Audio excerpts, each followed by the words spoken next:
Chapter 13. Evacuation. Inside Gwenvale Asylum's laboratory, Dr. Tracy Jennelan is stumped, trying to understand the unusual meaning behind each laboratory test result. She thought, AB negative is rare, yet this blood sample is a perfect match to over 30 individuals, male and female. Each person who made claims or who were police who investigated Marcus later failed to show up to continue pressing charges. Why so much harassment by a person dressing up as a foreigner and pretending to be a victim? Why does Marcus have so many after him seeking revenge? These readings are completely unknown to our systems. A photo and a detailed description of an alien named Scientist was left on my desk earlier today. Principal Childers asked me if it was a new character in an upcoming novel. The black hair sample Dr. Chase gave me matches Dark Sparrow's DNA. At dinner when Dr. Saldick mentioned her, Dr. Chase and everyone else said they did not know anyone named Dark Sparrow. Who are you, Dark Sparrow, and what is your connection to all this? Dr. Jennelan, what are you doing here so late? Dr. Alexander Saldick stared, taking a bite out of a green apple. I am just collecting some files I need to look over, Dr. Tracy Jennelan answered, shocked to realize she was not alone. Is there a chance of me taking a tour of Jennelan Wing sometime? Is it strictly off limits to old staff who trained you in the beginning, after your father killed your mother? Dr. Tracy Jennelan walked past in a hurry, taking her findings with her.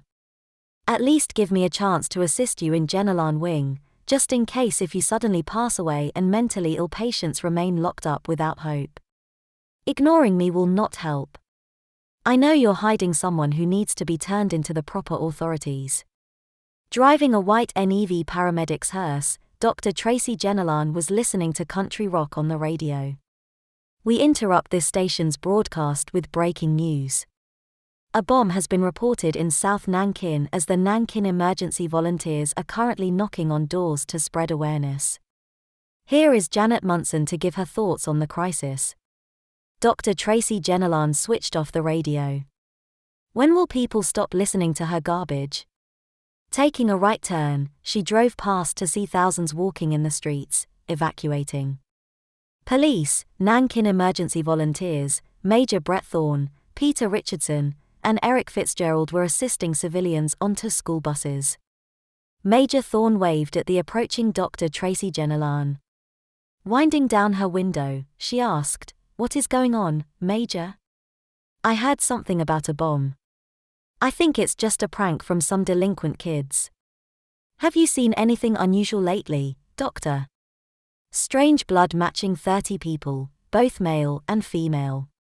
Can't say I could put a finger on what has been happening in the last week." Dr. Jennelan shook her head. Major Thorne leaned in closer, talking softly.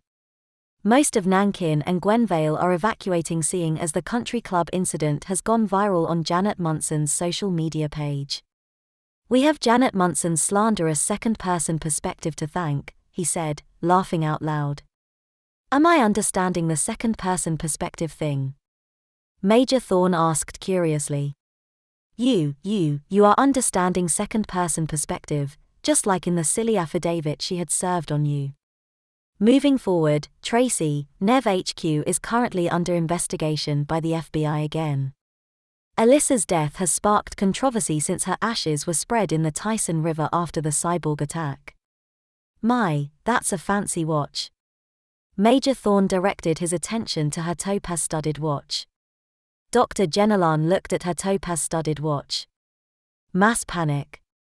That is exactly what we all need at 4 o'clock on a Thursday morning. Is there anything I can do to assist or help with transport?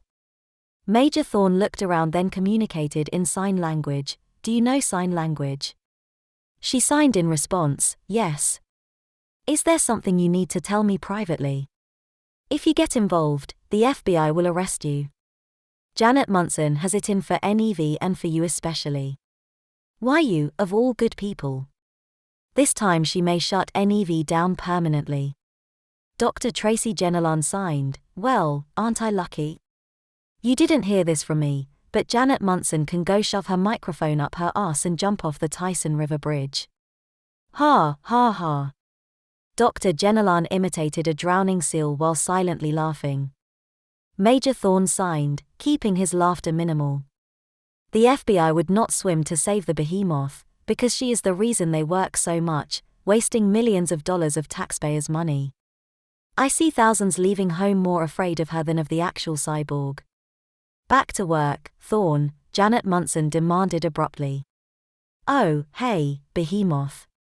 I mean Janet. Hey, is that a new microphone? Major Thorne sweated nervously. As Dr. Jenolan backed away, Janet gave her an icy death stare.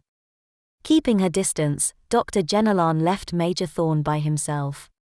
She had had more calls from people in crisis this week than ever before. Agent Cameron Banks glared while designating seats to a family on a yellow school bus. Distinct deep abrasions were visible on his neck where Dark Sparrow had choked him. A cell phone buzzed. Dr. Tracy Jenolan pulled over to the side of the road to answer the call from an unknown number.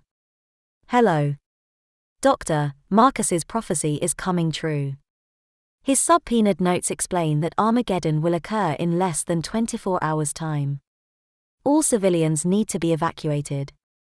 You need to release Marcus so the FBI can properly investigate him. Quote Job 40 verse 18, its bones are tubes of copper, its limbs are like wrought iron rods. Doctor, Marcus's prophecy is coming true. His subpoenaed notes explain that Armageddon will occur in less than 24 hours' time. All civilians need to be evacuated. You need to release Marcus so the FBI can properly investigate him.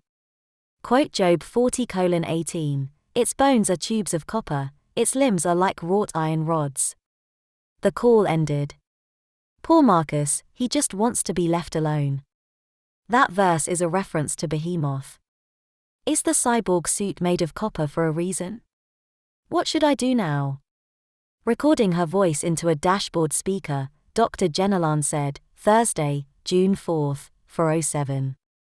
Tonight is the first night of the full moon. She turned off her dashboard recorder. I need a good night's sleep. I'll hypothesize later.